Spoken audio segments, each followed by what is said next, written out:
Hey everybody, welcome back. HSC Podcast 58. We're going to start in a new season. We're going to call this episode 1, season 3. So if you are listening on Apple Podcast, Spotify, Anchor, we'll get you up on a season 3. Uh, I don't know what's happening on Spotify, but we're gaining some listeners. So that's nice to see. Get some new listeners on Spotify. So maybe eventually we'll get some listeners going. For those Nice. YouTube people, come on, HSC Podcast. We need some subscribers. If you're watching us Don't on let YouTube, Spotify win. yeah, don't forget to subscribe and like, leave some comments for us, and we'll get back to you. So of course we got Big Box Steve on the mic, Big Smooth Derek, and Fresh Wes. So today we're talking about we're going to talk about a little bit about the NBA playoffs. So NBA, obviously, since we're in between, football, NBA. This is obviously the biggest time of the year for the NBA. I kind of feel like I don't know about you guys, but I don't watch NBA during the season as much as I used to. Like I Yeah. used to watch a lot of season games, especially Blazer games. And obviously, Derek, you probably watched Knicks games, but uh, yeah, I mean, do you guys watch as many regular season NBA games as you used to? No, I think I was watching when I was watching the horrible Lakers Timberwolves game, which I wanted to burn my eyes after watching that game. It was just so bad. I was thinking to myself, I was like, man, I really haven't sat down and watched a full game and this is how long it's been since opening game when Gordon Hayward like tore his ACL and stuff with the Celtics. Right, messed his leg up really bad. That's a long Yeah, time ago. it was. And I was thinking, I was like, oh man, I think that was the last time. I mean, with having a kid too, it's so hard to actually get the TV to put on something you want compared to what Right. they, but yeah. And then I got to pick that game, and I'm like, really? This is the game I get to watch? So, Yeah. Yeah, we'll talk about Lakers Timberwolves here. Wes, what about you? You are you watching regular NBA games or how are you keeping up? I was trying for a while just because I was, doing parlays. So I try to catch as many games as I could, but either I would fall asleep like I've done, like for the late games or the early games, East Coast games. It's hard to watch sometimes. I just don't understand the, not the philosophy, just the lack of philosophy. It's just mind numbing sometimes. Like, I don't know if So, you guys watched the Sixer game tonight. It's just like, oh you know, man, yeah. that's just, Something I noticed when because I watched quite a few full March Madness games. And that's one thing I noticed when I sit down and try to watch an NBA game. It's hard to do it, but watching a March Madness game, it was no problem. Like I feel like I was able to watch the whole game. It was exciting. It was fun to watch. it's not as much almost like ISO ball in the college game. That's the they, problem. yeah, exactly. I think that's it is they value their possessions in college versus where the NBA, it's like they don't care. It's like the faster I can get up the court and shoot a three, the better. And it's just, but that's the analytics of it. Right. Look at some of these games, like watch, and I wish I would have like caught some of the games where it was like 175 to 170. I forgot who was playing, but it's like I wanted to watch. I fell asleep. I wanted to watch it, and I was like, "Geez, actually, I just want to see how they got to that number. Like, what are they doing to get to that number?" Yeah, you're playing no defense, right? Like you are literally going up and down court. It's like the old Denver Nuggets. It looks like the You All know, Star game. I Yeah. mean, yeah. that's like every year the All Star game. But yeah, it's like Steve said, the Nuggets back when they had like David Thompson and stuff and Orlando Woolridge, and they would just run it because it was Westfall, right? Yeah. Or Westhead, because then he went to Loyola and ran the. Yeah. Yeah, it was interesting.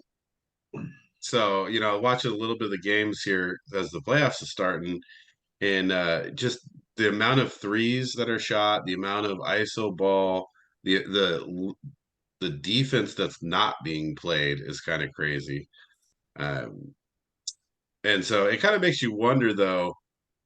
It's really hard because they're not playing a lot of team defense, right? There is a lot of one-on-one defense, and you really can't stop an NBA player one-on-one. I mean, it doesn't. There's not too many defenders that are going to be able to just isolate defensively on any NBA player. That's a tough ask, because all your NBA players have, the athletic skill and the ability to score. You really, I think what they're missing is for me it's team defense, right? They used to play a lot of team defense, and I haven't seen a lot of that lately. So let's get into the NBA for a second here before we get into our next topic. But first, we got to talk about this because it's all over, everything social media, sports, news. So Draymond Green gets suspended, and for stepping on Sabonis' chest. And so there's a couple things that I'll say this, and I want to hear what you guys have to say about it. So you've got two narratives playing out with this, right? You've got one side really saying, okay, you step on the dude's chest, doesn't matter what happened, you did it, you should get suspended for it. And then you got the other side, you know, a lot of people, Stephen A. Smith, I heard a couple other guys, second dude from Duke, Jay Williams. no, the white guy, JJ And Redick. JJ yeah, Redick. Reddick, and so they're talking about, oh, this shouldn't be suspended for this, da da da, lots of different reasons, but and so that's the narrative playing out right now, and it's a big topic. So what do you guys think? Well, I just basically think Draymond gets the Vontez Burfict rules now. He's a habitual line stepper who's gone overboard so many times. If he does anything remotely, what's a term, sketchy or anything like that, then yeah, he's going to get it. Sabonis kind of grabbed his leg, but he did stomp on him. Right. You know No, what? he absolutely grabbed his leg for sure, 100%. Yeah. Right. But then he stomped on stomped on him. So, like, if someone grabbed my arm and I punched him, I'm going to jail, right? Right. So, if someone grabs your leg and then you stomp on them, you're going to get a suspension for it. It's just one game. Right. I just feel like he's an agitator, and that's what he does. And so you think it's a product of his environment that he created for himself? Well, that's what they even said in the suspension letter. They said it's because of multiple instances over his career, and this is why we're doing it. So, I mean, he gets no benefit of the doubt anymore. Yeah, yeah. Right. So It's like you're saying if this is the first time that it happened and he didn't have any other things in his past, they may not have suspended him. Yeah. You got a fine or something, but it's not the first time. Right. It's not the second time. It's not the third time. I mean, what do you think about that, Wes? Yeah, I mean, he's just, he's kind of a target sometimes, but watching it at first, I was like, yeah, I did kind of stomp on him. And then you watch it from a different angle, and it looked like it wasn't really that bad. But, I mean, it's just stupid. I mean, it's it's like, because I didn't see the game, and I saw it on my phone, and it blew up on my phone like Draymond. It's like Draymond like hit somebody with a car, and I'm like, okay. And then I watched it. I was like, all right, that's not that bad. It's not as bad as what he did to his own teammate, punch him in the face in practice. So that's just the 1 game suspension. I could see it's, I guess, because of prior things. Just he's gonna get that. I just didn't think So it was that bad. Stephen A. Smith's argument is that first argument, he had a lot of arguments, but one of his big ones is that this is a playoff game. Like, this is the biggest part of the season. It's one of the biggest games for them of the year, and it's unfair for them to be suspending him at Sure. this point in the season. The only thing I would say to that is if this was a finals game, absolutely. But, it's kind of your fault you went down 0-2 in a sense. I mean, Sacramento came out, they played really well. They surprised everybody. And, it is a first round game. You got to handle your business at home, even if you don't have Draymond. It's not like you're playing the Celtics here. This is or a Right. championship team. This is an upstart team. You should go out there, handle your business. And right now, it looks like they're doing pretty well.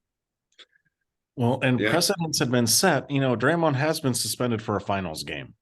Right. Yes. So remember when the Knicks had half their team got suspended against the Heat in a game 7. I mean, this is a separate issue or separate thing from that, but I don't necessarily think they're any better or worse of a team with him playing or not, to be honest with you. I mean, to be honest with you, like, he may be a little bit more dynamic than Looney, but really not that much. Looney's going to get the same amount of rebounds. He's going to play a similar defense. And if they get him the ball, in open positions, he's going to score. Draymond may have a little bit better outside shot, but that's questionable. But I don't know that they're that much better of a team with or without him, really. So, I mean, that's kind of separate from that. It's like everybody's making a huge deal of this guy that I don't think makes that much of a difference on their team. Yeah. Well, Damian Lillard's going to try to get into the Blazers. So, jeez. Oh my God. Please Jeez. don't do that. Yeah. So Derek, here's the second. So the first topic, talk about suspending a big game. Second topic, Derek, is a lot of them. Their point is that they've been agitating him up to this point in the series. Like, they're taking cheap shots at him. They're holding his leg multiple times. And should that play into this? Like, that he's been agitated. And there's a couple, 3 or 4 clips that if you watch, you could see where they weren't calling things like, Malik Monk grabbed his leg too, on the line, and Sabonis had definitely taken a few shots at him. So does that matter? boo-hoo. What do you think Draymond's done his whole career? He's an agitator. He's done the same thing to players his entire career. So now all of a sudden it's getting done to him and they're gonna cry about it. Sorry. What's good for the goose is good for the gander, right? Right. I mean, So that you don't think that's a valid point by like Stephen A. Smith or JJ Redick to say something like that? you need to start. What do you think when Jordan was getting destroyed by the Pistons? Did he then go and stomp on somebody for it, or did he Right. go and play better? There's no excuse. That's the whole thing about life. You're not going to go through life as someone's being like doing stuff to you. You're going to go and punch them in the face. No, you're going to try and be better. So he needs to have a cooler head. Right. Which, and historically he doesn't. That's for sure. I mean, you already made that point. Um, so yeah, and I don't know. I find it odd that there's so much um I don't know, support, I guess we could call it, for Draymond in this situation. I think it's weird to go Well, out and he's a be like, media member, He's got his yeah, own podcast. He's going to be in the media at some point. So they're trying to be nice to him. it's just weird for me that there's a lot of support for a guy who stomped on someone's chest purposely. If it was an accident, the different things. And I do see Wes's point, because Wes, I saw the same thing. When you see it from a couple different angles, you're like, oh, it doesn't really look that bad. But there's a couple angles that it does look bad. So, it really depends on how you see it. I think Sabonis overplayed it. I think you could tell, like, he instantly like starts grabbing his chest. It's like, dude, you're like a 7-foot man, dude. Don't, you're huge, you're athletic. Don't tell me that like rolled you up into a ball and you had to go to the hospital and get x-rays. Come on, man. So that was a little over dramatic, but at the same time, like it looks worse or better from different angles for sure. But the point, I think, for me, it comes down to like you did it, you know, you do the time, right? You do the crime, you do the time. I mean, I don't see any way I could come back and say no suspension there. Right. Yeah. So I mean, it's hard for me to listen though to some of the support that he's getting, and he's getting a lot. Like you're right, Derek, on podcasts, on media, and all over the place. Okay. Part of that also is it's not just because he has his own podcast. I mean, it's like these people on ESPN, they don't want to say anything against any players anymore because they want the access, which I think is ridiculous because none of these guys will really have the personalities for anything. I'd rather talk to the guy behind the scenes than I would to the players to figure out what is actually going on here. You know what you're going to get from Kevin Durant. I mean, he basically has his own podcast. It's the same thing. Same thing with Draymond. It's nothing really that different. I think that's part of the problem is all these people, these journalists, they're like, oh yeah, I want him to get his money and all that stuff. It's like, what kind of what is this? Like, you're supposed to be objective. You just want access, and it's stupid.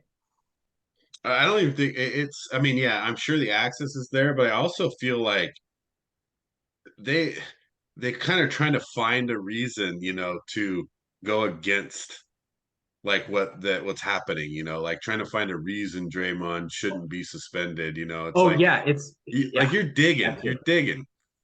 That's why you should only be listening to Charles Barkley. Right. Because of stuff. Well, Barkley, you just say anything, what it is.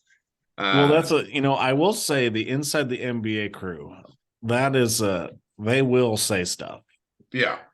And it's because I mean, even Kenny is up there, but because when you took at Barkley and Shaq for a while there, you're talking about two, top 50 players that they just don't care about, hurting Draymond's feelings. Arguably almost top 10, both of them could be. Well, right. But it's the physicality that they dealt with too. I mean, they dealt with a lot of physical play, and so they're probably just watching this, like the whole Sabonis going down. I could just see their reaction in the studio. Like, are you effing kidding me, dude?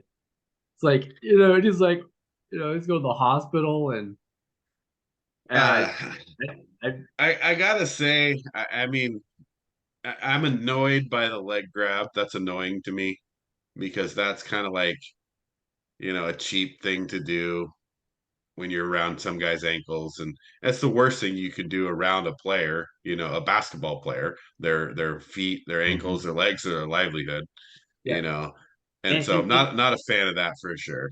And Sabonis isn't just grabbing his leg; he did it another time too. He's grabbing Draymond a lot, and I think that's what they were saying. Draymond's like, "What are you, my girlfriend? Why are you grabbing?" I guarantee you, that's what he's thinking. But that's what he's doing too. But again, this is a strategy. Yeah. It's a strategy because if you chip away, you want him to get. I mean, they're just trying to get him to technical. Yep. Like you already got him thrown out of a game. I mean, that's their goal. That's the part of the game. Part of the game is getting in people's heads, and that happens every game, everywhere. So yeah, they're definitely. And there's enough clips out there to see that they were egging Draymond on from the beginning of the series. So, so let's talk about some of the series here. What's sticking out to you guys? Who do you think's looking good so far, or and ahead of time without depending on it doesn't matter how they're looking now. Like, who do you see going far in the playoffs?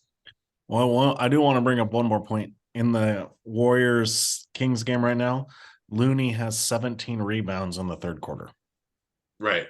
Yeah, no, that's what I mean. Like, do you get a lot more out of Draymond than you do out of Looney? Exactly. I mean, now he has to play more, so he's gonna, I mean, he averages 12, you know, 12 rebounds a game. So I mean, Yeah, I mean, like I said, I don't know that they're a much better team with Draymond. That's kind of makes my point even better. When Looney's got you just miss 17 having the rebounds. bodies, the extra Yeah, body. I mean, you're just, yeah, you right. know, It's more of a rotation thing. yeah. Yeah. So I mean, looking at the teams right now. I mean, Boston obviously looks good. I mean, I think Boston was one of your favorites going in, at least to me. When you look at Boston, how they played throughout the year, they're playing pretty well. Um, uh, Somebody just went through. Who went 3-0? Sixers went 3-0 tonight, right? Yeah. With Harden getting ejected. Yeah, and well, I mean, dude, Maxi's playing off the Yeah. chart. I mean, if Maxi plays like that the whole playoffs, they're going to be tough to beat. I Well, mean, that was like the whole. he's out playing their whole team. He's the best player on the team Mhm. right now. Well, that was what one of the sticking points was in the Ben Simmons trade is they wanted Maxi. Yeah. And they're like, no, you're not getting Maxi. And yeah, he had 25. He was 10 of 17, 5 of 8 for 3-point range today. Yeah. He was a pretty high draft pick for them too. If I remember right. They I did don't pick know. Maxi. I think he was in the 20s though. Yeah. It is a first round pick. He was the first Yeah. round pick, yeah.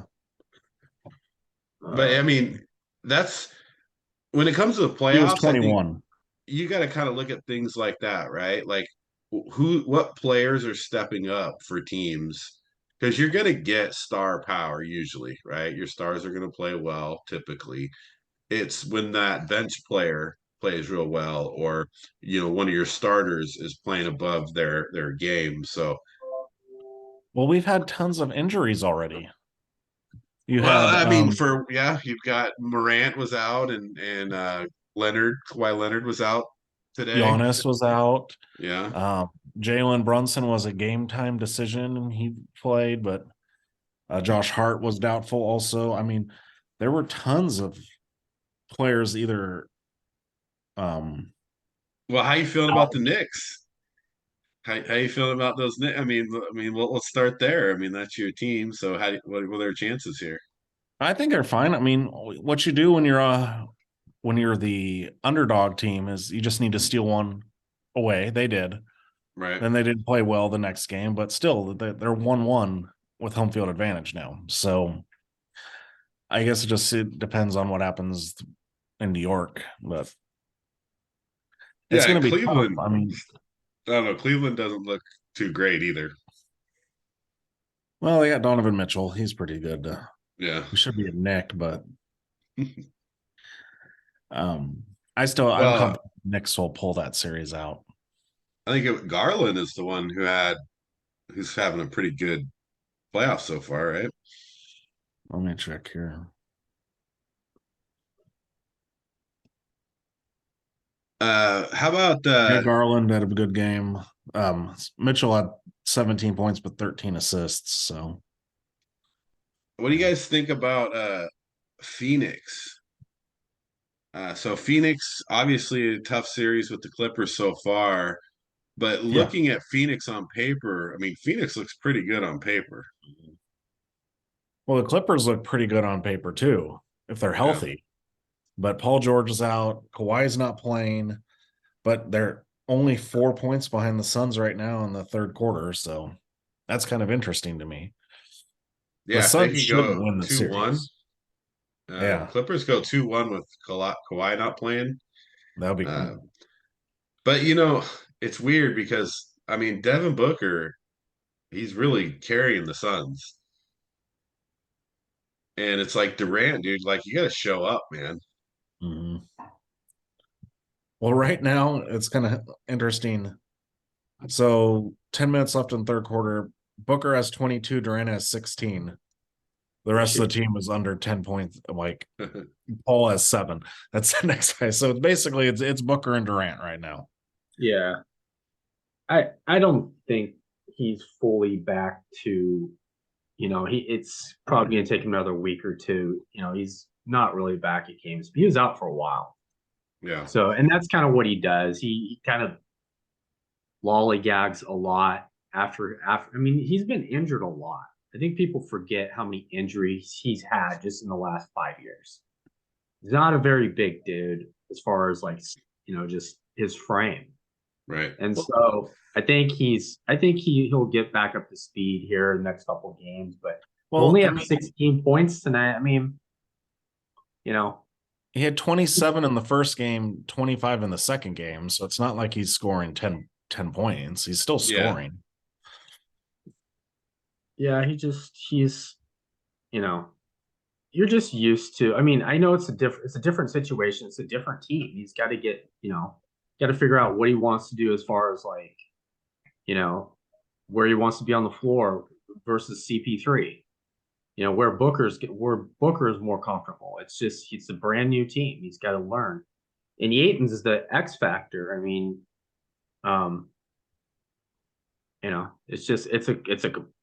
he hasn't been playing there that long. So, well, he's also got Kawhi Leonard guarding him. Yeah, and that's and that speaks to. I mean, there's always that the playoff Kawhi is a different player too. You always talk about that, and I know they don't have him tonight, but he's obviously, he's had a couple pretty good games, and he's just he's a phenomenal defender. He always steps up for the playoffs, it seems like, and so that's tough for them. Lakers, Memphis. No Ja Morant, and they still win, right? And they come back and win. I don't know. I'm not sold on either of those teams, to be honest with you. No. I think they're kind of lucky that they're playing each other. Because I don't know that either of them would advance against any of the other teams. Yeah. It's a weird Grizzlies being a 3 seed or 2 seed, right? Are they the 2 seed or the 3? Yeah, they're the 2 seed. But I don't look at them as a 2 seed at all. No. Well, the West is not super strong as it used to be. It used to be. You remember West was the dominant conference. I think they're still a good conference, but I think the East is stronger for sure. So you have that anybody could win in the West, really. Well, that's also because you have teams like the Suns and the Clippers who have been hurt most of the year. So you don't really know. And they're like a 4 and the 5 seeds. But if they were healthy the whole year, they'd be 1 seeds, right? I mean, yeah, most likely. If they were healthy, don't you think if you had a healthy Suns team and a healthy Clippers team with the Nuggets, that top 3 is just as good as the Bucks, Celtics, and 76ers? Yeah, I think it's I don't know, the Nuggets obviously look great, right? The Nuggets don't look like that they're gonna I think the Nuggets look like they're coming out of the West. If they stay healthy. Right. Who comes out of the East though? I think that's a tough one. When you just talked about those 3 top East teams, that's tough. Celtics or Bucks for me. I don't trust James Harden, playoff Harden at all.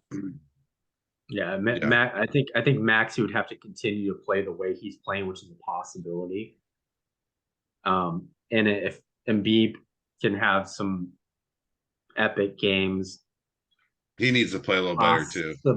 Yeah, he's a little frustrated, and Brooklyn's frustrated. They're gonna have 2 guys around him all times, right? But he'll eventually figure it. They're gonna get through Brooklyn. The Brooklyn game tonight was bizarre. It's like you're down by 2, 20 seconds. Coach doesn't call timeout. Probably because he's like, you know what, they're not going to listen to me anyway. So why call a timeout? They bring the ball up the floor, and it's like you're down by 2, you're down 0-2. Okay, you might as well go for a 3 because you go to overtime against Philly, you're going to lose. You're just outmanned. That's all there's to it. Why not go for the 3? What does this guy do? He goes, drives the lane, gets blocked by Embiid. Yeah. Game over. You guys lose. It's like, But you can't, I mean, the thing with the Nets, I mean, they're just not very good.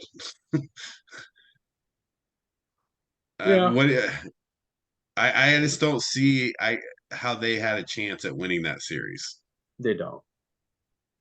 They So didn't. They didn't have a chance. They thought they might win the last game, and you know they're just not. They don't have the firepower. Well, that's They what I got see. The East is top heavy because the 1, 2, and 3 seeds. There can either of you think that any of those teams are going to lose in the first round? no. But in the West, Well, I don't think Denver's losing. no, Denver's not. But Yeah, but it could go. Kings could You're right. lose. I Yeah, mean, you're the right. It could Memphis, go. the Kings could lose. I mean, Phoenix is not a 4 seed, but everyone thinks people predicting the Clippers to win that series. Yeah, it's a little bit more wide open in the West, but yeah, injuries has been a big issue this season, and it's kind of screwed everything up in the West. Well, so if you had to pick, because I want to get on to the next topic, if you have to pick your finals teams, who are you taking right now?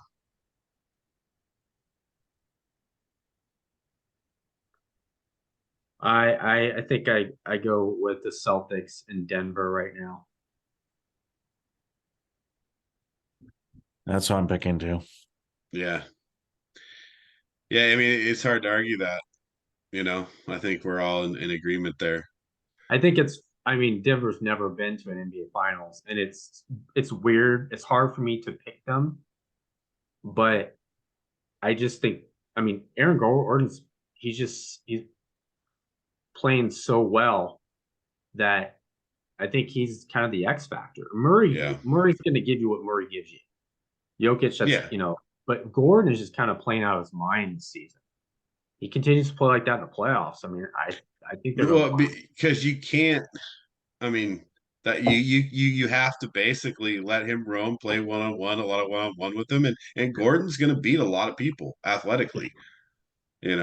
I mean, because what are you going to do? Like, you're not going to not double team Jokic. You're not going to, let them play some pick and roll and let Murray get to the basket. Like, you can't do that. I mean, pick your poison. Then you got Porter Jr. I mean, Right. Porter Jr. is no scrub. Yeah. I No, mean, and he's going to hit those jumpers for sure. Yeah. This is the first time that they've really. It's funny. It's like everyone else is having injuries and the Nuggets aren't. But the last few years, the Nuggets are the team that's had all the injuries, Right. and everyone's like, "Well, Jokic can't win in the playoffs." Yeah, because all his other teammates are hurt. It'll be interesting if he gets to the finals and then to hear the MVP talk at that point. Well, I would love the 76ers and the Nuggets because then Right. awesome. Then you really get to see. That would be epic, actually. Well, Kendrick Perkins' head would explode. If Embiid doesn't play better, they're not going to have a chance because Embiid is not really playing like Embiid right now. So he needs to step it up a little. All right. So you got the NFL draft coming up. So we're going to talk about some draft busts. Love this topic. For the last decade, top 10 draft busts. Before we get into that though, let's just any new draft news, anything you guys think, anything you've heard, um, anything about the draft coming Well, up. right now you can't believe anything you hear anyway. So it's kind of like anything you. The one rumor I would love is that CJ Stroud's falling, but Yeah. I Well, doubt it's going to happen. So I heard the same thing. I heard Bryce Young goes number one, and Texans wanted Bryce Young or no one at quarterback. So That's what I heard going around, which is interesting because it's like, let's say the Panthers pick Bryce Young. Now the Texans are like, do they trade back? What do they do if they You don't trade want back and you take anybody? Will Anderson. You trade Yeah, back and exactly trade back and trade back and you get Will Anderson. I mean, but Well, I with trade mean, back, him, you can't get both. You can't do both. yeah, no, you because can't. I mean, Will Anderson's going to Arizona. I mean, Yeah, is there any reason he doesn't go to Arizona? no, unless they trade back. Right. Or or maybe Texans take Will Anderson at two. well, Yeah. that's a pot. I kind of thought about that. I have this feeling from everybody I listen to that the Texans probably are going to wait on a quarterback. Yeah. And so I think they do pull the trigger on Will Anderson, and that really makes everything really interesting. Well, I mean, me and Steven been talking about it. That's the smart thing to do if I'm the Texans. Yeah, Right. This you got 2 draft picks next year. You take you then you can get your. This is another mulligan year. You Right. get players around, and then you take either Caleb Williams or Drake May, yeah, right? I mean, Right. yeah, Well, and you're building your defense, right? And that's yeah, what obviously, D'Amico Ryans is there for a reason. He's there to build defense. And so Will Anderson, that would be I think it's an interesting twist to what's been all the mock drafts you've seen and everything that's been set up to this point. The yeah. Texans finally kind of came out and said, we really wanted Bryce Young. And now they don't think they're going to get him because it looks like Carolina's going to take him. Yeah. and that's the big old FU from Lovie Smith. Yep. So You're funny. gonna get rid of me. I'm gonna win the last game of the season. Which is funny because obviously, I mean, we know. I mean, if they lose that game, they got the number one pick. They got Bryce Young. They got what they want, and they didn't get it. So yeah. So you guys heard some of that, maybe some of that same stuff too. But it keeps getting more and more interesting as we get closer and closer now, because of I didn't. I don't know. So before we go to this topic, let's talk about quarterbacks for a second. Do you really think Bryce Young is the best quarterback in the draft? I mean, is he your number one? I can't say he's. I could say he's number one, but I'm not going to say he's the only quarterback I would take because they all got. Well, I'm only going 3 because I don't care about Levis and Hendon Hooker's too old. Too old. Too old. I'm going Bryce Young, CJ Stroud, Anthony Richardson.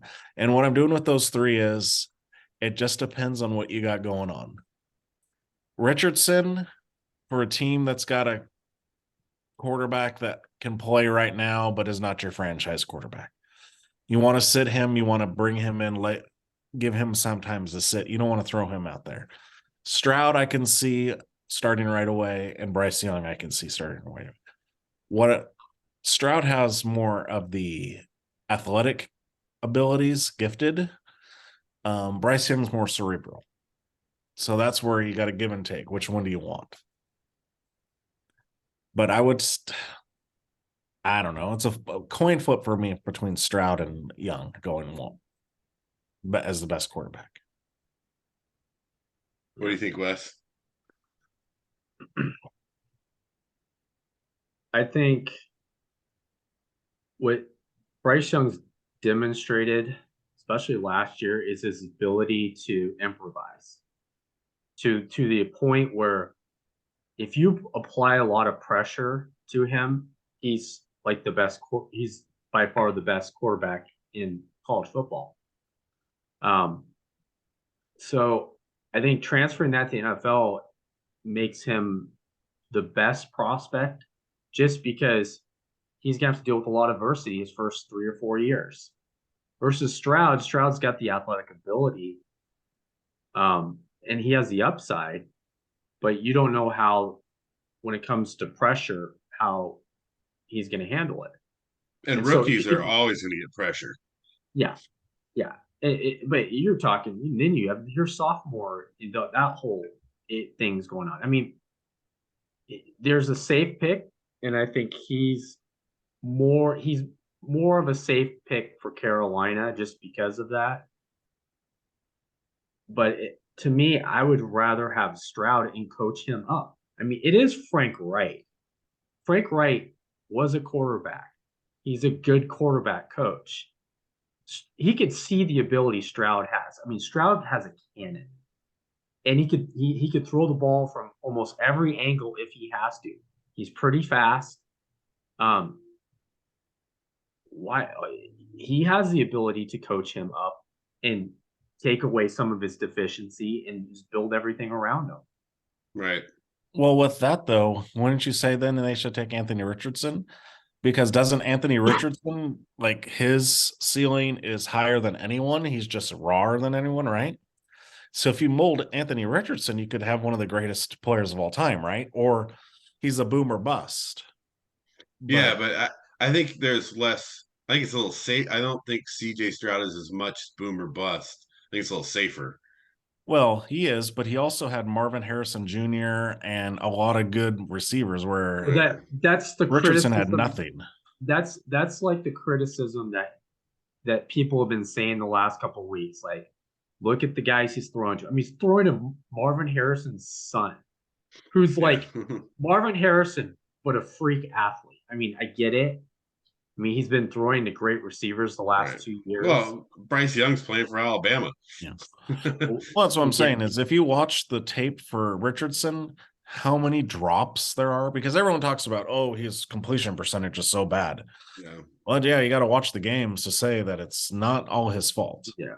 And I'm not saying he's not more pro ready than the other two. No, but the ceiling is so much higher. Right. Yeah. And it could, but you're right though, it could be so much lower too. I think there is a big I think he could fluctuate really big either way, especially not brought up properly. Like, well, if that's where the then, biggest fear for me is he goes to the Colts. Right. They're going to throw him out in the fire, and that's going to be the worst thing. Yeah, it's this. Like I said, Frank Wright is going to protect Anthony Richardson, someone like that, as much as possible with the way he designs the offense. You know, it would be a good situation. It just sucks that you're one, because there's something about being the first pick. Maybe it's that You gotta go safe. Mayfield thing. Yeah, and then it's like, if you're not a number one pick, you will see it on the field at some point. Dude, if you take Anthony Richardson number one and then he busts, then you're not looking good at all. There's just so much mental pressure of everything's about stature now. It's like, oh, you're the number one pick, and you're not ready to be that guy, and it's just.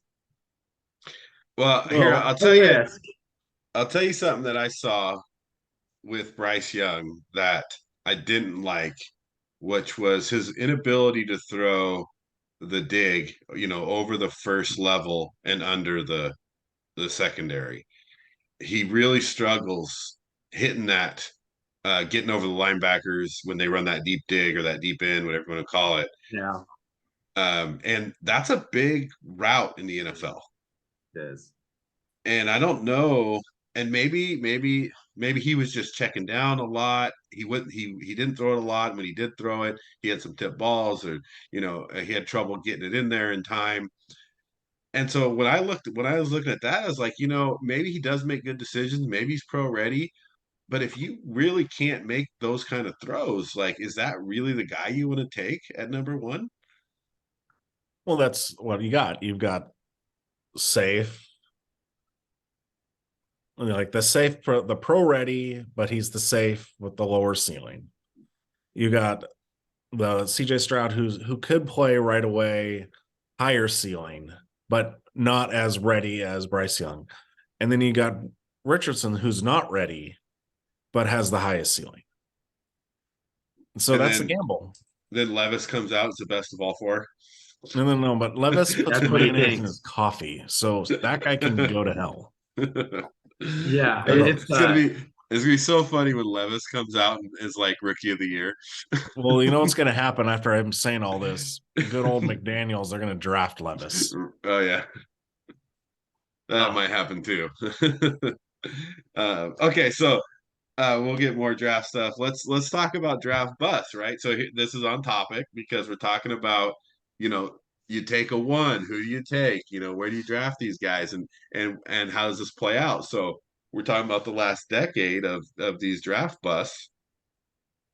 And so we kind of all looked at it as a group, you kind of figure out your top 10. It sounds like we all got kind of a different group because I kind of focused on the first rounders after I saw there was just so many, and I started looking, at the multiple second and third rounders, and I was like, so I kind of focused on first round. Sounds like you guys kind of focused. Maybe you looked at some different things. Nah, Uh, I just focused on the top 10. Top 10 draft picks. I didn't even go outside the top 10. oh, really? So that's what you meant by top 10. Like Yeah. all of yours are in, okay. Yeah, and most of mine are too. So let's just kind of start from the top down. Um, So I'll give you who I have at number 10. And then so I have Sam Darnold at number 10. He was a third overall pick. He gets a little bit of leeway, but not a lot because you got picked at third, right? So you got a quarterback, you're picking at third. You expect performance out of him. He hasn't performed at all. And there's some system stuff, right? There's moving around, different things happening with his teams. So that's why I have him down at 10, even though he's a third overall pick that really hasn't performed at all. So I got Sam Darnold as my number 10. For So me, who you get? Go this one's a 10. tough one because I feel bad for him because he shouldn't have been picked fourth. And that's Cleveland Farrell. Okay. He's the fourth overall pick. He's had 10 sacks in what, let's see, 2000. Yeah, 3 years, right? Yeah, 4 years. In 4 years, he's had 10 sacks in 4 years. So that's not good for a fourth overall pick. No, not fourth overall. oh, and also, well, I mean, I guess you could say you could have got Josh Allen, but You got at the Derek, you same got Derek point, Carr, dude. You but got Derek that's Carr. kind of problem. It was 2019. You still had Carr, and you weren't ready to give up on Carr, Right. but it just kind of sucks. That one's more of a timing thing. Yeah. Well, they could have had Devin White. They could have had Devin White's, yeah. the defensive end, Josh. Well, I'll tell you, I have a Cleveland Farrell in my list. So, Yeah. Wes, what do you got as your number 10? I got DJ Hayden just for the fact is we could have DeAndre Hopkins, and then we draft Derek Carr, then we have DeAndre Hopkins, or we can just go, safety Xavier Rhodes. I mean, down the list. I mean, DJ Hayden's not. I don't know. Yeah. It's just a typical Raider. I don't. Just like, hey, let's draft a bunch of corners and safeties and just cut them all. Well, and then he's the original DeMar Hamlin. Because he almost died. He almost died on the field. He almost died on the field. And then they were even like, I remember watching it because Joe was still alive. He texted me, he's like, who is this guy? And even then they were like, yeah, this guy, didn't think he'd get drafted this high. Right. I mean, I had DJ Hayden on my list, but my list was pretty big and he had to come off. So I don't, yeah, I had a people ahead of him, but I think that's a valid because some of these picks, it is sometimes about who you could have had, but sometimes just about how poorly they played and there's a lot of circumstance stuff. There's a couple guys I took off the list because of circumstance stuff, injuries, maybe stuff with the law, you know. And even though that makes them a bust, it's almost like it's not fair to say they're a bad player because they made bad decisions. Um, We'll get to that one here in a minute. yeah, I'm sure he's on the list. So Derek, who do you got at 9? I've got to go through here. I did it by year, but I'm going with 10th overall pick, 2018, Josh Rosen. Oh yeah, I had Rosen on my list. Um, I didn't mean, make my top 10, but he was close. he got traded after one season, and he never even played. I mean, the second and a fifth rounder for the 10th overall pick a year later, not even like a few years, like a year later, he got traded away. My issue, You never saw him again, really. yeah, the issue I had with Rosen is I didn't even like him at UCLA. So like he wasn't that much of a bust to me, but he's a bust as the pick, right? Because he didn't do anything. He's 10th overall pick, and he talked a lot too. He talked a big Oh game. yeah. He was like, "I'm the next Tom Brady." You're like, "Whatever, dude." Wow. Well, I guess he was on the Minnesota Vikings practice squad last year, so he's still in the league. All right, Wes, what do you got at 9? I got Carson Wentz. Oh, And I didn't have Wentz on my list, so I'll hear this. But it was kind of tough because on one hand, he was, he did kind of help the Eagles the year they did win the Super Bowl, which that's great, but he didn't win the Super Bowl, and he came back and he's like trying to say,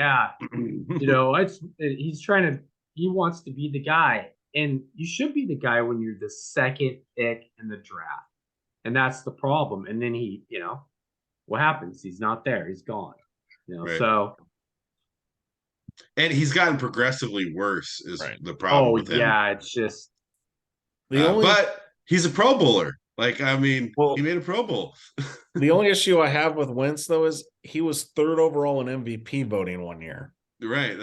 Pro Bowler, 3rd overall. I mean, it's hard to bust him, but he has gotten so progressively bad that now you can make an argument for it, how bad he's gotten. So I'm good with that. I got at number 9, I got 7th overall pick from the Bears, Kevin White. Worst pick ever, not worst pick ever, but I mean, it wasn't a position you needed. There was better players there. Like, he wasn't projected that high. There was so many bad things about that, and then he busts on top of it. I mean, so he's got to make my top 10. Spoiler alert, he's up higher on my list. So so he's I had to throw him in there at number 9. So and I think he obviously, we know he's on Derek's list. So all right, let's move up to 8. Wes, what do you got? Mr. Mac Jones. Oh, jeez. Already a bust. I don't care what anybody says. Brutal. It's over. It's done. You already know. Everybody knows it. Everybody knows that, he's I can't even believe that, like, the Niners were like, yeah, maybe we should take him second. It's like they just did one better and got Trey Lance. But right. I mean, you couldn't have got much worse. I mean, I don't know. It just a lot of bad signs there. Trey Lance at least has an excuse that he hasn't played yet. Yeah. Well, Mac Jones has an excuse because he was a Pro Bowler with Josh McDaniels as offense coordinator. And then he had a defensive coordinator as offense coordinator as next year. So it's hard to put Mac Jones in there because, again, you're talking about a Pro Bowler. And he hasn't. Now he's going to have rookie year. Now he's going to have Bill O'Brien. So we'll see what happens. Yeah, I think I would say the jury's still out on Mac Jones. He did not look good recently, for sure. I think that's kind of the same as Carson Wentz. It's like you're really looking at what's happening like right now, Yeah. and that's good. I mean, but then when Mac Jones comes back and makes the Pro Bowl, Mac Jones is going to be like, that guy West talked about me on the podcast. Hey, and you know what? He'll thank me later. You're like, you motivated me to be a better player. And I'll be like, So number 8 for me, I have number 3 overall pick, Dion Jordan. You can't pick a guy at 3 at that position and not produce. Like, and he didn't produce at all. And he's a number 3 overall pick, and you expected a lot more. I mean, he was hyped as like the best defensive end we're going to see, and since Bruce Smith, like they were hyping him a ton, and so I gotta say that's a big bust there at the number 3 overall pick. And the Raiders had that pick and traded down to 12, and so they could take DJ Hayden. So they traded a bust for a bust. Good Yep. job, Raiders. Derek, what do you got today? For me, mine is Luke Jokel, tackle. Yeah, He was the number 2. 2 overall pick by the Jaguars in 2013. He played for 5 seasons. They moved him from left tackle to right tackle to guard. And yeah, you can't be taking a number 2 overall pick for him to be moved around and then end up as a guard and only play 5 seasons. And he ended with the Seahawks. Yeah, I have him on my list as well. So number 7, this is where I have Clinton Farrell. Just, I mean, you're right. Like, it was not the best time and place for him, but still, like, you're picking a guy 4. You got to expect more out of a 4 overall pick at that position. And it's not like he's the worst performing in my list. It's just the fact that he's not performing very well. And when a team drafts you that high and basically is like they don't really want you anymore, I mean, that puts him on my list. Derek, what do you got at 7? I got Barkevius Mingo. Oh, jeez.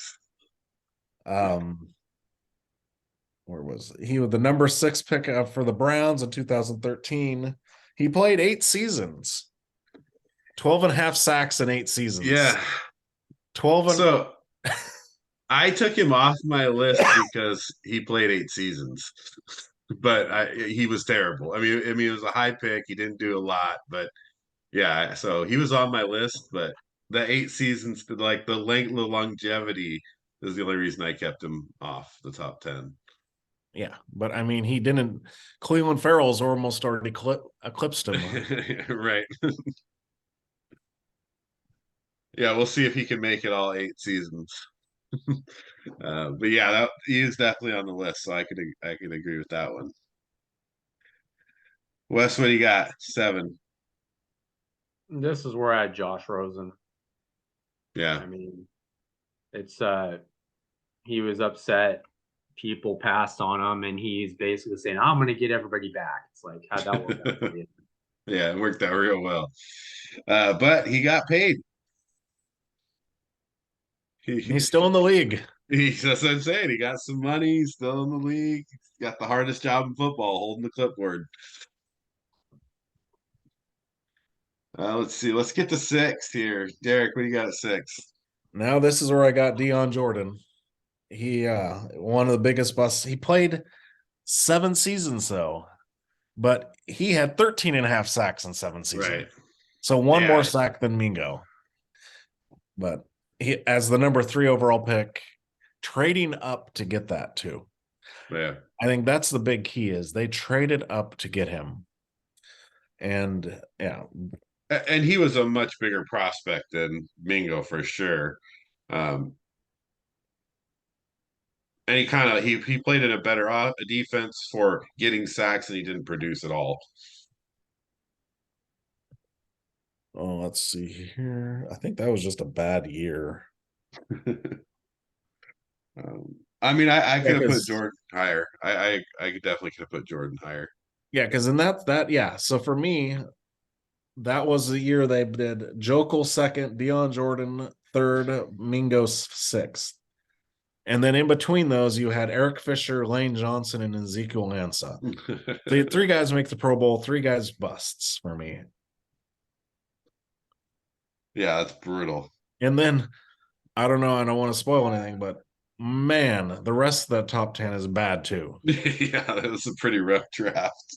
Well, I guess that's where you can't, where I won't be too harsh on DJ Hayden because he at least had kind of an okay career.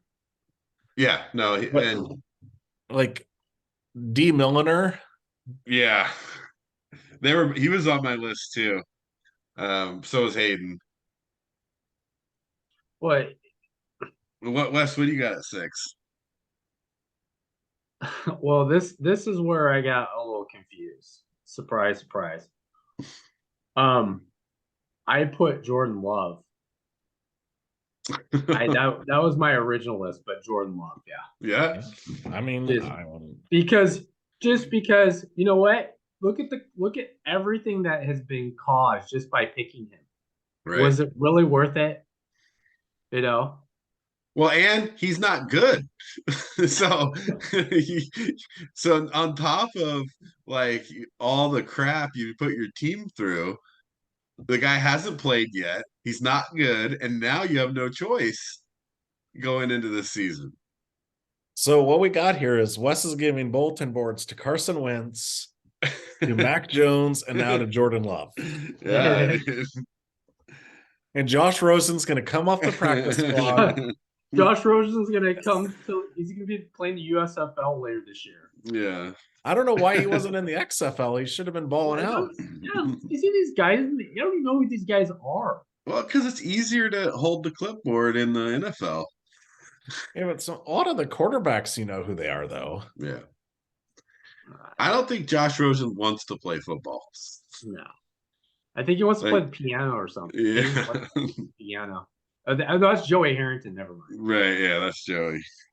I have Corey Davis, number 5 overall receiver, at number 6. Because a lot of reasons. One, he hasn't done a lot, and two, like you could have had a whole lot better receivers. But number 5 overall. So this is the problem I have with taking receivers early, because you're going to end up sometimes with a Corey Davis. And there's a couple other guys out there that are off my list, but maybe they're on your list, but like Justin Blackman, you end up like I just don't see receiver unless it's Randy Moss, Calvin Johnson. Like it's the only time I'm taking a receiver that high. Yeah. Yeah, that's true. Corey Davis is not the guy that you take in the top 5. So he's my number 6. So maybe it's the team's fault, but that Corey Davis made the list. Let's see who's lead here. Wes, number 5 overall. What do you got? Another quarterback, though. I know. I got Paxton Lynch. Another quarterback. That's awesome. I don't care. I don't care if he's the 25th pick in the draft. Dude, it's Paxton Lynch. It's like, I mean, he's even bad in the XFL. Yeah, he got benched in the XFL. Right. The memes on Paxton Lynch were the best. Those were the best memes of the whole year, the Paxton Lynch ones. But remember, like, when it was like he was going to be the guy, though? Oh. Like, they were like, Paxton Lynch, like Denver was legit. But remember, before it was Brock Osweiler is going to be the guy. Yeah. I guess it's Denver, right? So, but Drew yeah. Lock. Yeah. So Paxton Lynch, number 5, huh? I got a number 3 overall pick in Trent Richardson, Alabama running back. Just, I mean, a lot of hype around him coming out. You know, you expected a lot out of him. He went to a team that was willing to give him the ball, and the dude just couldn't run in the NFL.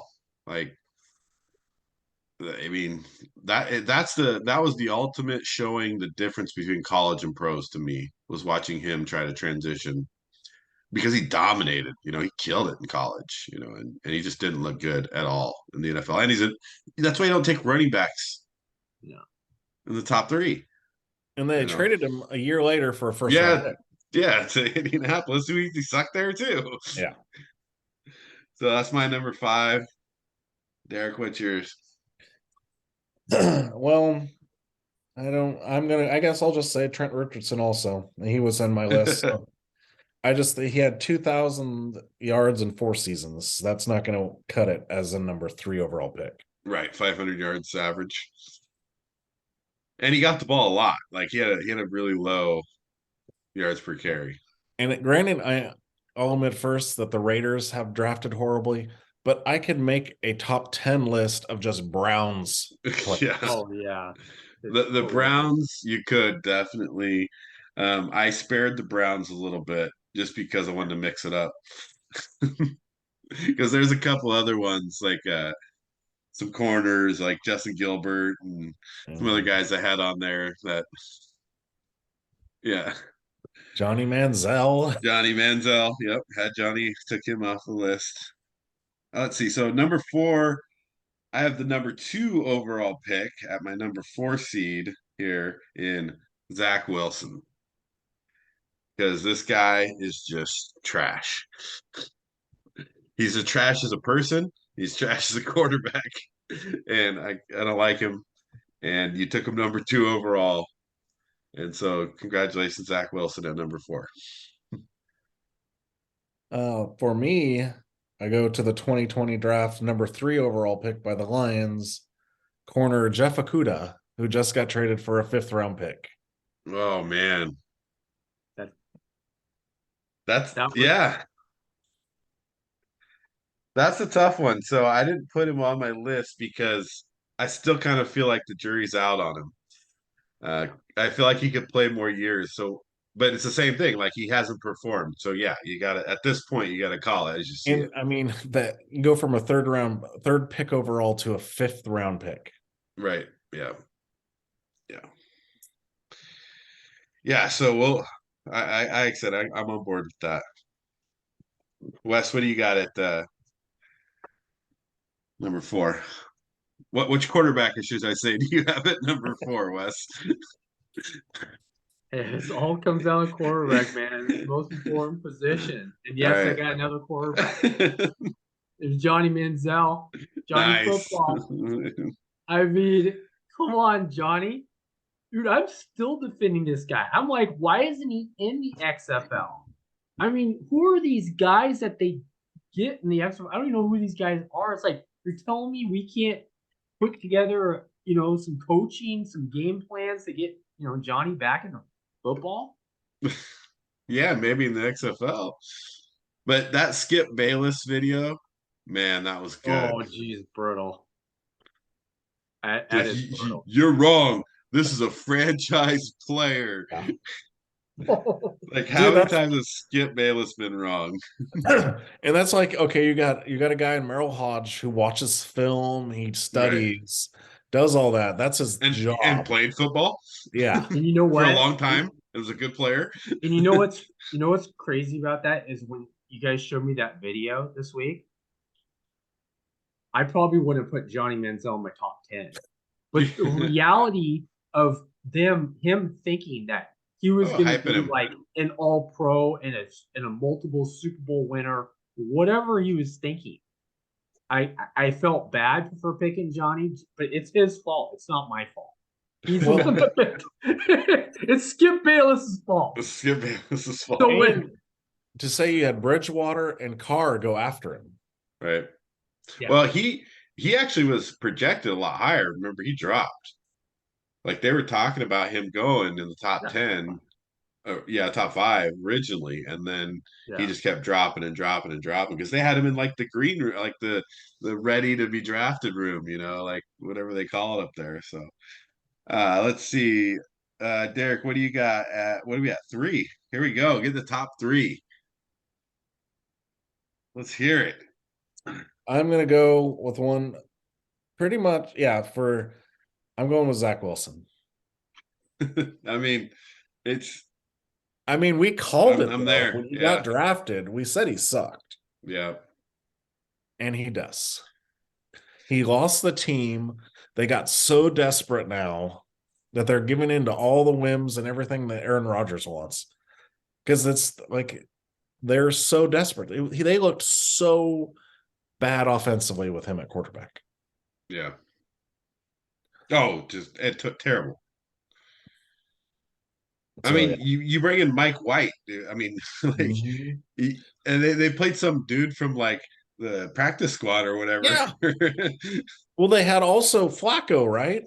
Right. Yeah. I mean, Zach Wilson's definitely up there. All right. So 3, Wes, what do you got? Zach Wilson. Wes's quarterback list continues. Yeah, And, it's just complete dysfunction. Um, all 3 phases of the game, he just seems to not either care. I think it's the not caring part. I think that's what pissed everybody off. yeah. It's like it. Do you know what city you're in? You're in Yeah. New York. And This your isn't. number 2 overall pick and a quarterback. Yeah, the franchise you're with hasn't won a Super Bowl in 50 years, Well, and and they're so they're diehard too. Like Jets fans are diehard. yeah, And I then you mean come in like you just don't care. I mean, the Jets should have known. So you don't draft some dude, pretty boy dude at a BYU for the New York Jets. it's another. You got it. College is college. You just need to have the reps, and it Yeah, seems like he just didn't have the reps like he should have in college. And it's hard to like he has one great pro day or the combine or it was a pro day, and everyone just freaked out. yeah. It's like you haven't have you watched his game tape? So here's the question: can Zach Wilson be good somewhere else? No. Derek says Um, no. I don't I, think I because he doesn't have the mental aptitude to be good. Yeah, he would have it would have to be the perfect situation with the perfect coach and the way the coaching that I've seen the last year, I don't see that scenario. yeah. Um, unless he So has something Zach Wilson's done. He's the next done. Ryan Leaf. I don't Rick know. Meyer. Rick Meyer. There you go. He's a number 2, Heath right? Also, Schuler. No, Heath He's Schuler. Schuler. was he Schuler number 2 also? I don't I know. thought I think I he thought was we like were a 5 or I thought something. we were I calling thought number he's one. twos because Ryan Leaf I'll look and it up. Rick Meyer were both 2s, right? Yeah. Because Bledsoe and Peyton Manning. Right. Let's see. So what are we at? We're on number 3, It's you. and I threw one in. So I got John Ross at number 9 overall pick, wide receiver. First of all, I don't necessarily like taking receivers this, but you have this guy that comes in, runs fast at the combine, and all of a sudden you're going to draft him number 9, and he definitely has not performed like a number 9 overall pick, but it's the jump that he made. And again, this is some guy, it's not necessarily, I don't think, all his fault, but I think you stretch so far to grab this guy because of a 40 time. And you're And not the Raiders doing it? and you're not the Raiders doing it. Right. And he's a top 10 pick, John Ross. I moved him up a couple spots, not necessarily on the fault of his own, but also like if you're going to draft a receiver number 9 and you're going to run that fast, like you got to perform. And he just didn't do it for me. That's my one, like, I kind of threw that one in there. I was like, that's a disappointing draft pick. Down to number 2, Wes, number 2 overall. I bet he's got another quarterback, and my guess is it's Trey Lance. No, Okay. Mitchell Trubisky. Oh, You know, come on, dude. Pro Bowler. someone has to fall on the sword here. It's going to be Mitchell because, I mean, when I remember that pick, and I was like, "You're kidding me!" Like, Oh, dude. you are stretching like a Jane Fonda workout. Yeah. Kid.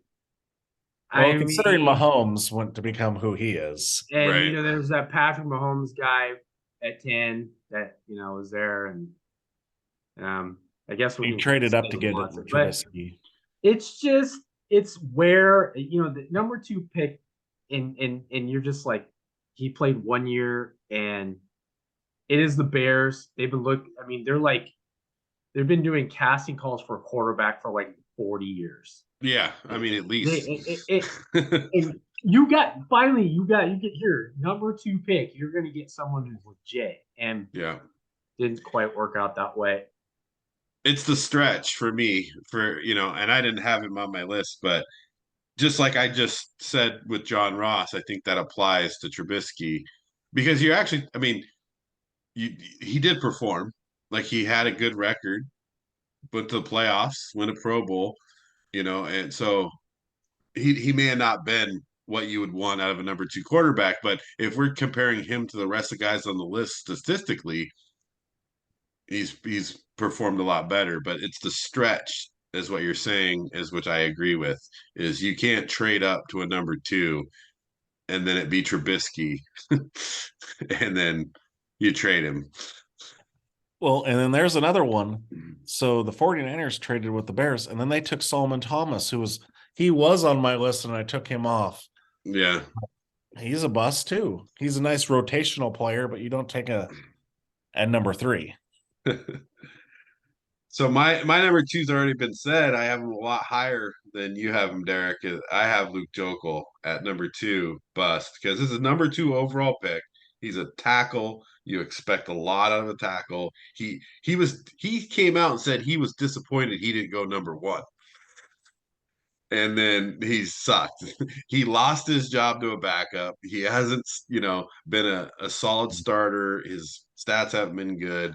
And it's just, I don't know, when you're taking a tackle, a lineman 1 or 2 overall, like they should be good, and he's not.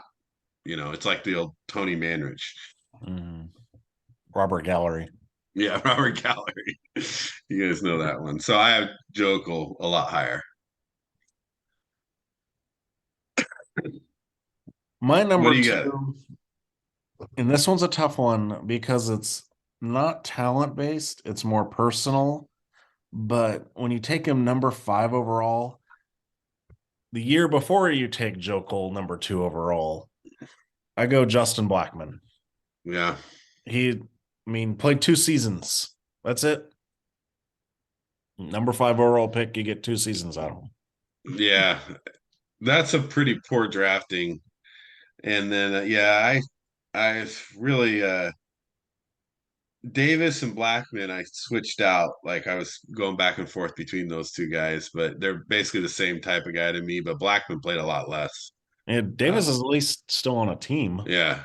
But Blackmon looked like he could have been decent even when he started playing. Like, I don't know what really happened with him, because even in some games, like, he looked decent.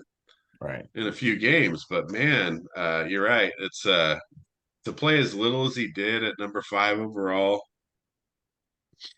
he was definitely on the list. 1,280 yards in 2 seasons. Right. And it's the 2 seasons that's a big one. So yeah. Let's see. Number 1. Well, I mean, I don't know if you guys have the same thing I got, but I got Jamarcus Russell, Raider. But He's not in the No, last 10 years. that's what oh, I he was wasn't? wondering. No, it's I thought he was. 2007. Oh man, It's no, okay. I'm still picking Jamarcus Russell. I don't Just even say Mitchell Trubisky. care. I'm calling him the worst draft bust overall. Oh, I see how it was okay. It oh yeah, I mean Yeah, I don't know how I got him on my list, but I think that's the only draft I didn't look up.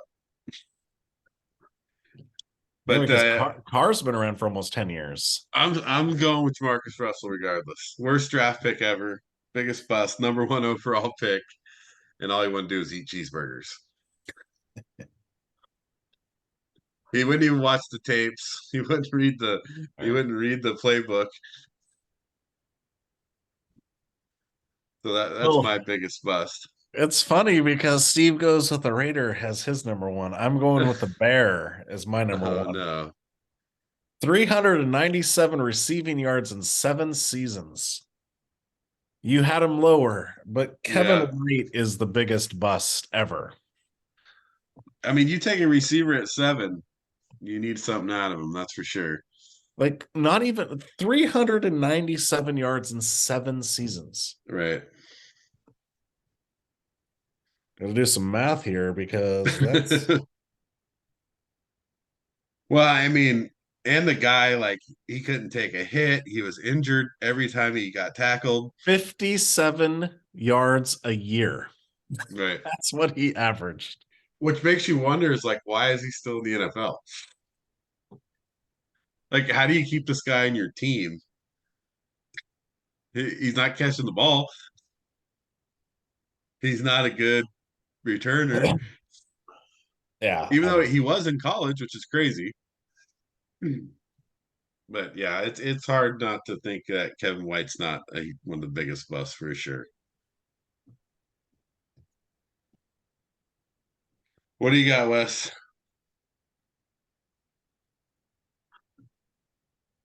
at Christian Ponder. Oh gosh. Just Christian because Ponder. Just because I remember watching the draft and I was like, why would you draft Christian Ponder? I think everyone was thinking that. Right. And except the Vikings. It's like yeah. It's like you're hey, I call foul again. This wasn't in the last 10 years. It was 2011. Yeah, that's 11 years. It was well, at least it's not 2007. Yeah, I got like he's closer. I went back to every draft since 1986. I got a massive list. Yeah. But Christian Ponder married Samantha Ponder, so that gives him some credit, right? Right. But he was pretty bad. Yes, but I feel bad for him because that's another overdraft. They should never have drafted him. No one thought he should have gone that high. Well, there's the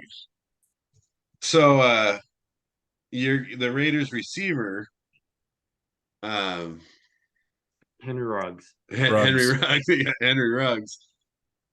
You look at that as like that's a huge bust, but we gave him the benefit of doubt, saying if he didn't go to jail, I don't think he would have been a bust if he didn't go to jail. He would have been a bust, right? But a lot of people talk about him as a bust, so there's definitely there's injuries that happen to people, there's considering legal stuff. He played less than 2 years and had 921 receiving yards, so he tripled Kevin White's production. Kevin White's right. But there was a few guys out there that you saw that went high, didn't do a lot, but then you look at it and they're like, oh well, he tore his ACL or MCL injury or whatever. And if so I was going to do out there, I would have gone like Garen Conley. That was a bigger bust than Ruggs, I think. Oh yeah, Leatherwood. You don't have him on your team anymore. You just drafted him 17 overall or something like that. Leatherwood. No, he was like 25, I think. I didn't even think about Leatherwood. Jeez. Yeah. That's Well, a I bust. mean, Leatherwood was I think he was like 17. no. Yeah, you're right. Good job. Yeah, 17th overall. That was horrible. Yeah, I mean, it's and now he's not even on your team because that wasn't that long ago. Right. It was But then last year. I mean, he got one season with the Raiders. it's probably between the Browns and the Raiders, like overall. Jaguars. Well, Jags are up there. They're up there. But They've made some better picks lately. Yeah. trust me, I've gone back 30 years in the draft, and the Bengals have some bad ones too. Yeah. The Bengals, yeah. Well, they got one on my list. They got John Ross, Oh yeah, number they got 3. They got Well, John Ross number Kajana 3. Carter, Yeah. John Carter, Achilles Smith. I mean, even the But fact. didn't Kajana Carter blow out his knee though, like right at the beginning of his career? But they could have had Marshall Falk Yeah. at number 2. Like eye test, Marshall Falk. Right. What was John it, Carter, I'm taking Marshall Falk. Well, the Bears, they had Rashawn Salam.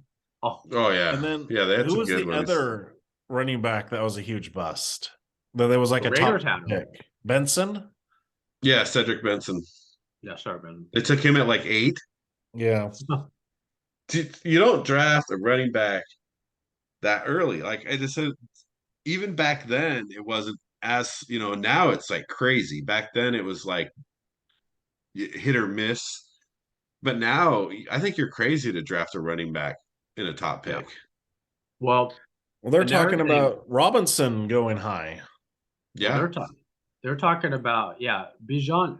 I thought that I did a bunch of mock drafts, and I was like, so I picked the Cowboys and the Lions, and I was like, first round, I was like, why not pick him late in the first round?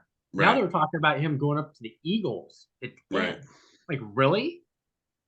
I don't think there's such thing as a generational running back anymore. No, I don't think so. It's the game's changed too much. There's too much, of this 2 and 3 back system thing happening, and subbing them in and out, and the way they're running the ball. It's not for ground and pound anymore. It's not like Adrian Peterson style. Well, to go with Marshall Falk and Kajana Carter were different drafts, but Kajana Carter went number 1 overall. Right. That's crazy. Yeah. It what? Oh, that was a But mistake. he had, I mean, at the time, because now again we're talking about a while ago when running backs had more, were worth more. But I swear he had like a devastating knee injury. Well, there were 2 Hall of Fame running backs in that draft class. Right. You had 6 Hall of Famers, but you had Curtis Martin and Terrell Davis. Plus you had Baselli, Sapp, Ty Law, and Derek Brooks, all in that draft class. And you take, let me look here, Kajana Carter. But Curtis Martin and Terrell Davis, you could not have known they were going to be as good as they were going to be. Curtis Martin was a first rounder. Yeah. But he played way better than anybody ever thought.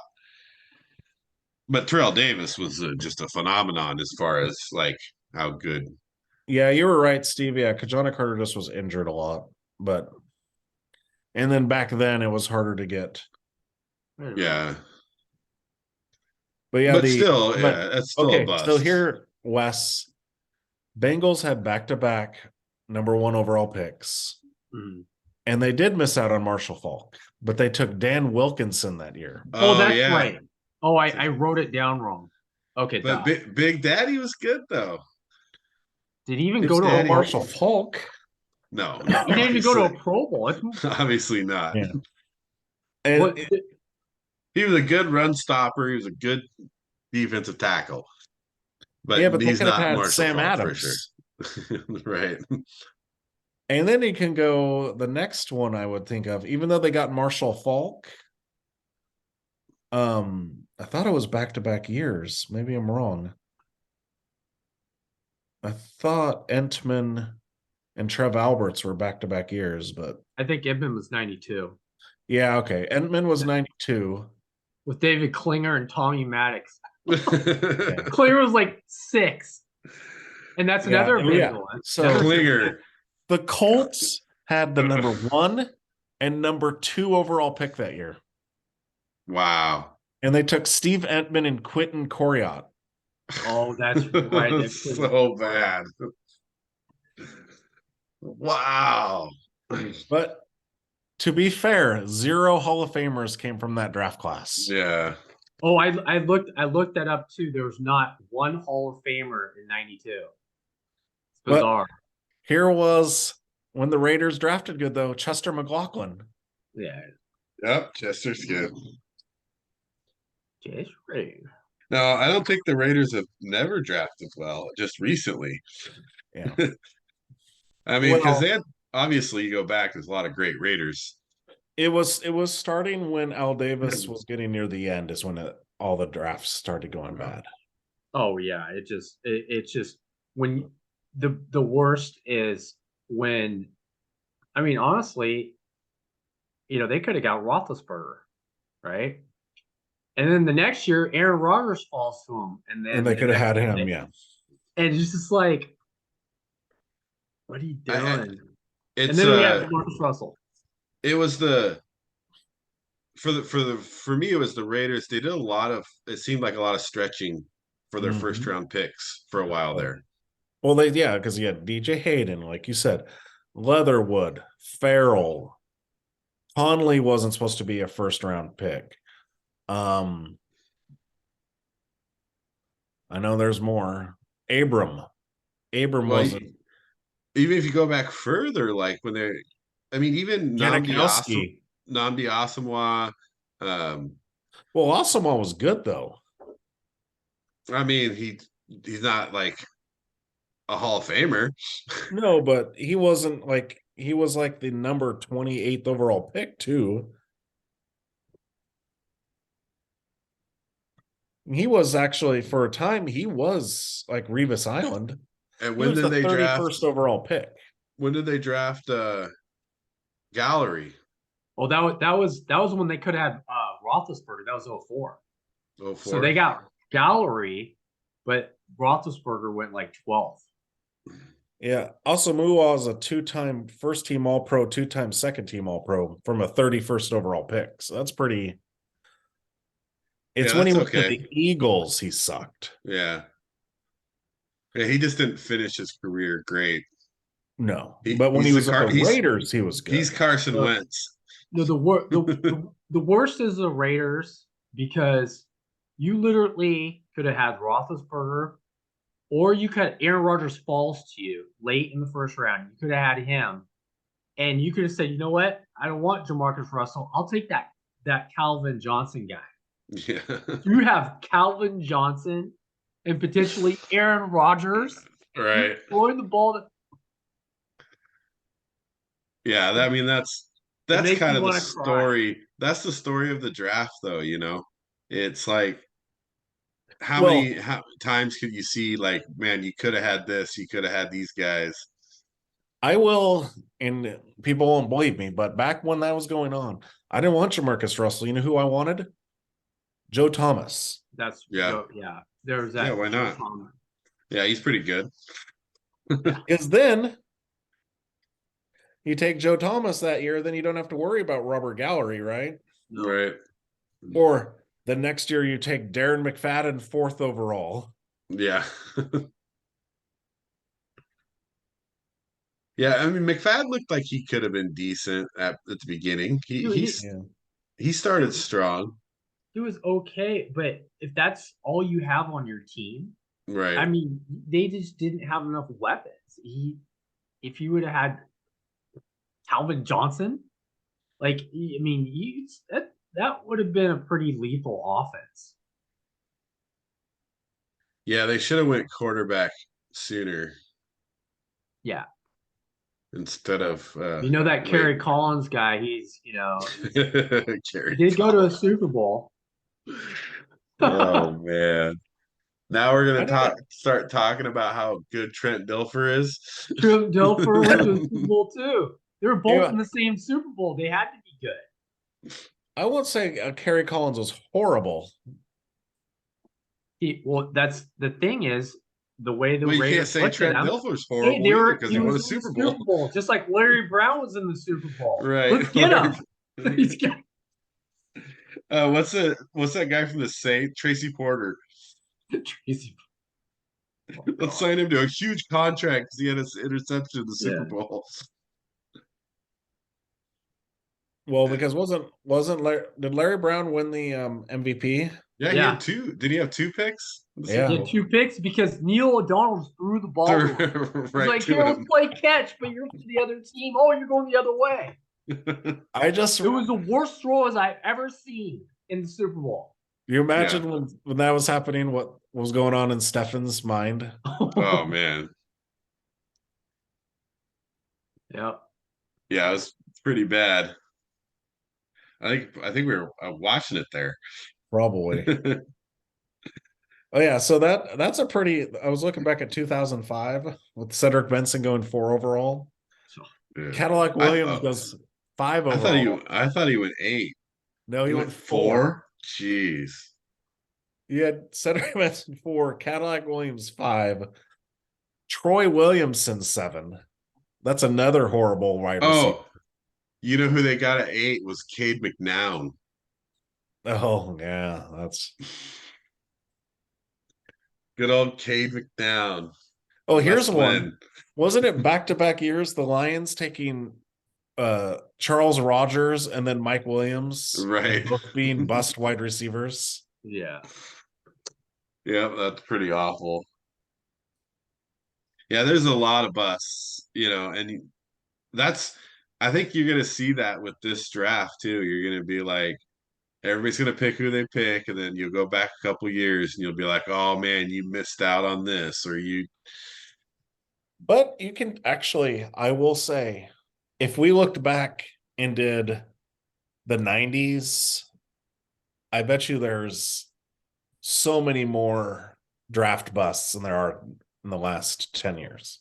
Like Todd Marinovich instead of Brett Favre. Todd Marinovich. I mean, I'm just talking top 10. We've already gone through most horrendous picks ever. Well, don't you feel like there's, I don't know, I don't want to say scouting because there's scouting, but it player development, you can see more now. You could really tell the more NFL ready guys. Yeah. There should be less busts, right? Well, yeah, there's it's easier ways to scout now. Right. There's video, there's a lot more video, there's a lot more. It's the technology, even back in the late 80s, and just looking at the early 90s, they don't have the technology they have now. I mean, yeah, you got tape on. I mean, I get tape on my phone. I get 50 a night of just of guys, just high school guys, and this is high school. We're talking college, but the one thing that did stand out to me is when you have basically 2 Heisman Trophy guys on your team as Barry Sanders and Thurman Thomas, and Barry Sanders is Barry Sanders. You know what Thurman Thomas is. And for Thurman Thomas to go 44th in the second round. Yeah. Phoenix drafted at 36 Tony Jeffrey instead of Thurman Thomas. Well, yeah, because it's a stat. It's a stat game, right? They don't know. They don't have the tape. They don't have all the stuff on him. But the thing about Thurman Thomas, that's different. Thurman Thomas is Thurman Thomas, Yeah, well, it's like who Auburn, right? See, okay, we are talking Jamarcus Russell being the worst draft bust. That year had the worst draft bust. Wes, do you know who it was? 88. The Falcons took him in the Thurman Thomas year. Thurman Thomas year. I don't have in my notes. Andre Bruce. Well, yeah. I don't. Yeah, I don't really. Yeah, that wasn't very smart. That's the first year I watched the draft because that's when we had ESPN. I don't And know. I'm sticking with Jamarcus Russell. Well, and then the Raiders blew that draft out of the park. They had 2 top 10 picks, and they got Tim Brown and Terry McDaniel. Oh, that's good. And watching, because I had to look up the Dolphins and how they screwed up.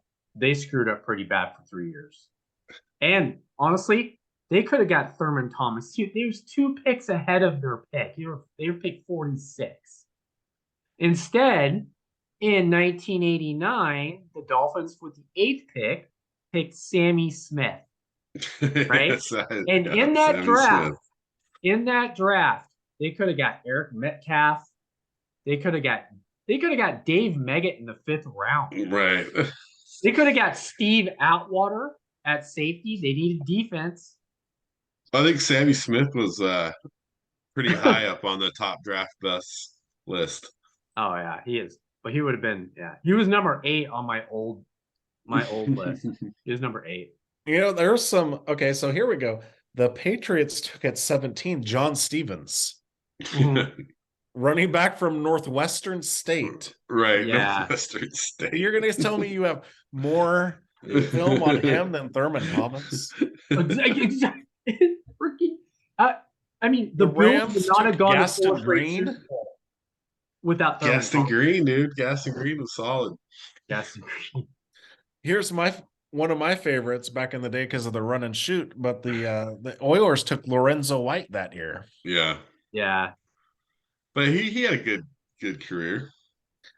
And then if you want to go because of it being the way back, 2 fullbacks drafted in the 1st round. Oh, jeez. Well, that was the Bears drafted Brad Muster. He was decent. Yeah. And the Saints drafted the great Ironhead Hayward. I mean, those are both good picks. Yeah. But you had 1, 2, 3, 4, 5. You had Can you 5 imagine running backs taken in the 1st round, and none of them was named Thurman Thomas. Right. Can you imagine the fullbacks going in the 1st round? Like, what if they're like, we pick a fullback from Jackson State?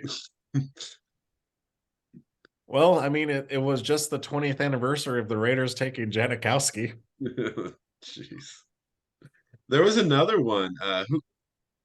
What was the other? Was it Tampa who took? Well, that was 2nd round, Grammatica. No, there's a different guy. Maybe it wasn't Tampa. There was another kicker that was drafted, and he didn't even really play much. It wasn't like it was still. Yeah, I think kicked. it was Tampa, but it was a 2nd rounder. Yeah, and like the guy didn't even ever play or something like that. Yeah, because I think he was a Florida State guy too. At least Janikowski kicked for a lot of time, kicked well. I mean, if you're gonna spend that on a kicker, you might as well have a guy Roberto that can do it. Yeah, Aguayo. That's him. Yep, Roberto Aguayo. That's him. It was Tampa, right? Let me check here. Yeah, Tampa drafted him in 2016. Then he went to the Bears in 2017. And he was on he basically, he started with the Bucks, and then they got rid of him after 1 year, and then he was on a practice squad the rest of his career. But he was 22 of 31, 71%. And he was a 2nd round pick. Crazy. The kicker. All right, well, let's wrap up the podcast here. It's a long one. We got rambling on. We could go on and on about draft busts. Yeah, we'll talk about drafts all night. Speaking of the draft, can't wait for the draft coming up here. It's gonna be exciting. It's gonna be good to. Like I said, I've said this before, but I'm excited for this draft because I just really want to see what's going to happen. Like, I really want to see where the picks are going to fall and who's going to take who. Maybe it's all the mock drafts. Maybe it's just like because there's so many different quarterbacks and they have different, qualities, and then there's sprinkling some defensive guys. And then the Jalen Carter thing comes up, and so interesting. Can't wait to see it. Yeah, for me, I'm just depressed because I don't think one of the top 3 quarterbacks will be available for the Raiders, and then hopefully Jalen Carter is, but I don't even know if they'll take him. Wait, why do you need a quarterback? Because Jimmy G's You not. got Jimmy. Yeah. You got Jimmy. Jimmy G has been good. How many times has Jimmy G been good without a defense? Well, I guess we're gonna find out, huh? Yeah, they need a quarterback for the future. I don't think. Here's my thing: when you're picking in the top 10, you're not gonna. You need a quarterback. Yeah. And if you're waiting, unless you're the Texans, unless you have extra picks in the first round, you gotta. If you're that close to getting a quarterback, you gotta take it. I mean, you could definitely get Levis. No. Yeah. I'll wait till next year. You know, it's gonna be funny. Is they're gonna but then draft you're gonna be Levis. drafting like 12th, and right. You hope you could be really bad. You know, if if Jimmy you're G really is as bad, then bad you as can you take say, it. But I don't think they're gonna be. yeah. The problem if we're hoping to get next year's top 2 picks is not going to work. But you're the Raiders. You're going to draft Levis and reach up for him and be like, hey, he's going to be awesome. Well, yeah, I thought about that earlier today as like, having Garoppolo and Devontae Adams and Josh Jacobs. I mean, are they going to really be the worst team in the NFL? No. So that there poses the problem too. If they have an opportunity to get one of the quarterbacks, they're going to have to almost, even if it's Levis. I think if Levis is available, they trade down to like Tennessee. Yeah. Yeah, maybe they're going to hang their hat on Jimmy. I mean, it is Josh McDaniels, Stetson Bennett, baby. They're saying he's not even getting drafted. You can get him off the free agent market. If I don't get one of the top 3 quarterbacks, and I know I'm not getting Will Anderson, I want either Jalen Carter or Weatherspoon at 7. Yeah. That's it. I don't want anyone, maybe Tyree Wilson. But I mean, I think you're good with any of those 3. And like I said, Josh McDaniels, maybe he's ready to hang his hat on Jimmy G. He's always liked him. If all that is gone, then I trade down, and then I could try to get like Joey Porter Jr. Yeah. Yeah. Well, I can't wait. I can't wait to see what happens. It's an exciting draft. Well, everybody, thanks for listening. If you're still listening, don't forget to subscribe and like. Catch us on Spotify, Apple Podcasts, and we will see you guys next time.